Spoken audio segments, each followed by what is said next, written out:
I wanted to talk about Brexit today because, of course, Theresa May began the process, and she said there's no turning back now after they've issued the letter initiating Article 50 that's going to remove Britain from the European Union.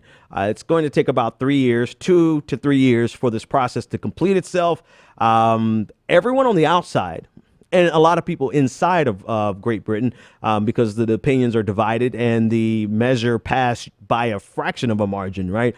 So there are a lot of people inside of the UK, as well as people who would remain inside of the European Union afterwards, who really feel like this is the beginning of the end in terms of a strong Europe, in terms of strong relationships.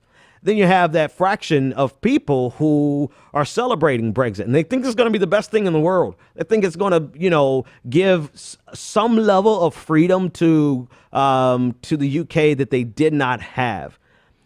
Here's what's interesting before I answer your question. Once you break the issues down, issue by issue, you realize that it really only comes back down to immigration.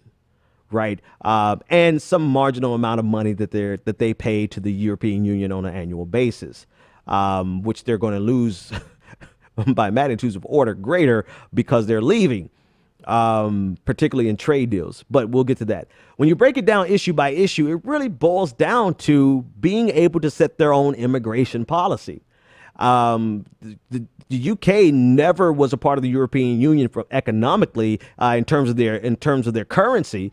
They maintained the British pound. The European Union, all the other countries went over to the euro, and so they were not so constrained economically like the other nations were economically because they were able to set their own fiscal policy. So there's this idea that them leaving the European Union is going to provide them an ability to have a stronger economy, but you still want to continue trade. You still want to maintain free trade with you want to get all the benefits that you had being a part of the European Union, and you were never constrained based on your currency. So that kind of nullifies any real economic argument in favor for Brexit. Well, we're going to save billions of euros, not euros, billions of pounds by no longer having to pay into the European Union. Well, you're going to lose that because you're not guaranteed to get the same trade deals or to have absolute free trade as well, not absolute, but to have this level of free trade that you have within the European Union. You're going to lose some competitive advantage. You're going to lose some competitive advantage, and you're guaranteed to lose the amount of money that you would be saving paying into the European Union. So economics, you just take that completely off the table as a justification of why you would support. And when you start breaking down everything else, it really boils down to nothing more than a xenophobic push to be able to refuse a certain type of immigrant. And here's why this is important. It's important because the entire motivation, the entire lifeblood behind Brexit really did not have a sound economic justification. It only had a justification in them no longer wanting to be forced to take a certain number of refugees, to be forced to have their borders open to all the European nations, to no longer be able to have the European Union dictate the terms of their immigration process, et cetera, et cetera. And so it really has this impetus in this global movement towards xenophobia, towards right-leaning fascism. This is the motivation behind the move for Brexit. Here's the problem with this. A lot of people are saying that and I hate using that phrase. When I say a lot of people, the voices that I'm hearing coming from support for Brexit are really signaling as though this is going to be a great shift in the direction that Britain wants to go in the long run. Well, economically, you're really not going to go on any more better direction than you were already in. Right? This is not going to set you up better economically. So what do you mean that this is going to set you up better for the future? This really means, when I hear that and you look at the fact that economically this is not a win for them, you really have to translate that into, we want Britain to be the type of Britain that we want it to be. We want to control we don't want a certain type of person being forced to come into our country. Now, people with that mindset and that worldview, they are the ones who are trying to control the culture of their nation. They want to have a control over who comes in, who gets to stay. That type of future can become extremely terrifying. That type of future, if it's allowed to become the driving force behind everything that they do moving forward, can become a terrifying notion. On top of the fact that they're not guaranteed to get the trade agreements that they're going to want. They're not in the collective bargaining now.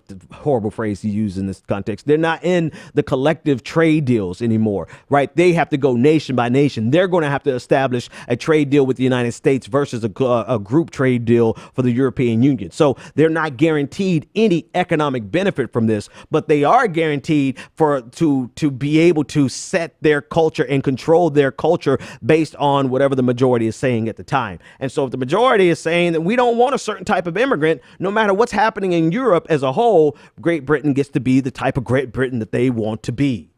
The question is what is it going to be? If Brexit is any indication, it's not going to be a stronger economic Great Britain. It's going to be a far more xenophobic Great Britain. And that road can lead to any number of places. Here's the last thing, and I don't want to spend too much more time on it, but this is probably where I should have started and ended. Because this is the most significant thing to me. In international relations theory, there's a firm belief that you have two trains of thoughts. Realism, which says the number one interaction that you have between nations is conflict. It's just set in stone. That's what realists believe. I've been trained as a realist. That should help you understand my worldview of foreign policy. But by nature, I'm a liberal, right? Neoliberalism in international relations really says that the number one interaction between nations is trade, not conflict, but trade. Realists take a step back and they look at the European Union. They look at the United Nations. They look at all of these wonderful, nice sounding, interdependent nations. You're interdependent now. You're depending on each other for your economy, for trade and all these things. And realists take a step back and say, that's cute. But what's going to happen in the long run is still conflict, because the number one interaction between nations on the global order is conflict. What the hell does that have to do with anything? Well, good question. I'm glad you asked. This is what it has to do with anything. By withdrawing from the European Union, it creates the groundwork for conflict. It makes it more likely. Let me choose my words a little better. It makes it more possible. The more interdependent nations are economically, the less likely they are to go to war, because the economic cost would be so high. And at least that's what neoliberals believe. That's what they believed before World War I, but of course, we know how that story ended. By Britain leaving the European Union, you really do lay the groundwork for a possible conflict down the road.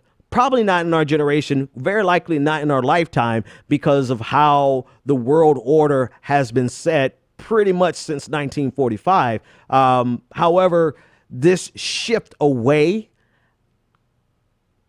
I don't think that there's going to be any realist or neo-realist in the academic community who would not say that this would be, if there's ever a conflict in the future, they will come back to Brexit. And if there's, let me say it more precisely, if there's ever a conflict in Europe in the future, they will come back to Brexit and see the connection between that future conflict and Brexit.